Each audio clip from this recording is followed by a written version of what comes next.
Hello అందరికీ, నేను మీ Vaishnavi. Welcome back to Vaishu's recipe book. ముందుగా మీరు కనుక నా ఛానల్ని ఫస్ట్ టైం చూసినట్టయితే లైక్ చేయండి, షేర్ చేయండి, సబ్స్క్రైబ్ చేయండి. అలాగే పక్కన బెల్ ఐకాన్ని ప్రెస్ చేయండి. నా నోటిఫికేషన్స్ అన్నీ మీకు వచ్చేస్తాయి. ఈరోజు వీడియో వచ్చేసి ఎంతో టేస్టీగా, చాలా సింపుల్గా అయిపోయే బెస్ట్ లంచ్ బాక్స్ రెసిపీ.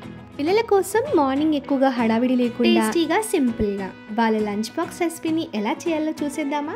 ఈ రెసిపీ కోసం ఎక్కువ ఇంగ్రీడియంట్స్ కూడా పట్టవు. ఈ వర్షాకాలంలో పిల్లల కోసం ఇలా వేడివేడిగా చేసి పెట్టండి. లంచ్ బాక్స్ ఖాళీ చేసుకొని వస్తారు.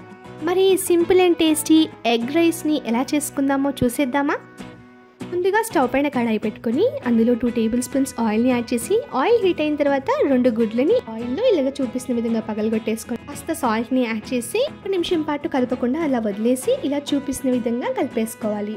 ఈ ఫ్రైడ్ రైస్లో ఎగ్ని కొంచెం పెద్ద పెద్ద ముక్కలుగానే ఉంచుకోండి. ఎక్కువగా కలుపుకుంటే చిన్న చిన్న ముక్కలైపోయి ఫ్రైడ్ రైస్లో అంత టేస్టీగా ఉండదు. సో ఇలాగ ఉండాలి. ఇప్పుడు ఫ్రై అయిన ఈ ఎగ్లో ఉడికించి పెట్టుకున్న రైస్ని 1 టేబుల్ స్పూన్ కారం, సరిపడినంత సాల్ట్, 1 టేబుల్ స్పూన్ ధనియాల పొడి, 1 టేబుల్ స్పూన్ గరం మసాలా లేదా చికెన్ మసాలాని యాడ్ చేసి మొత్తం అంతా కలిసేలాగా ఇలా కలిపేసుకోవాలి.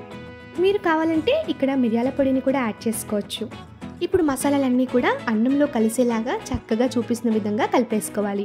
ఇప్పుడు ఫైనల్గా ఇందులో 1/2 tablespoon soya sauce, 1/2 tablespoon వెనిగర్ని యాడ్ చేసుకోవాలి. ఈ 2 ఆప్షనల్ మాత్రమే. మీరు కావాలంటే వేసుకోవచ్చు, లేదు అంటే ఇలా అయినా తినేసేయచ్చు. వెనిగర్ ప్లేస్లో మీరు నిమ్మరసంనైనా కూడా యాడ్ చేసుకోవచ్చు. చూపిస్తున్న విధంగా ఇలా అంతా కూడా కలిపేసుకోవాలి. ప్రాసెస్ అంతా మనం లో మీడియం ఫ్లేమ్లో పెట్టుకొని అన్నం కాస్త వేడి అయ్యేంత వరకు వేడి చేసుకోవాలి. అంతేనండి, ఎంతో టేస్టీగా చాలా simple egg fried rice ready అయిపోయింది. మరి ఇంకెన్ని కలిసాం, మీరు కూడా వెంటనే ట్రై చేసి మీ ఫీడ్బ్యాక్ని నాకు కమెంట్ రూపంలో తెలియజేయండి.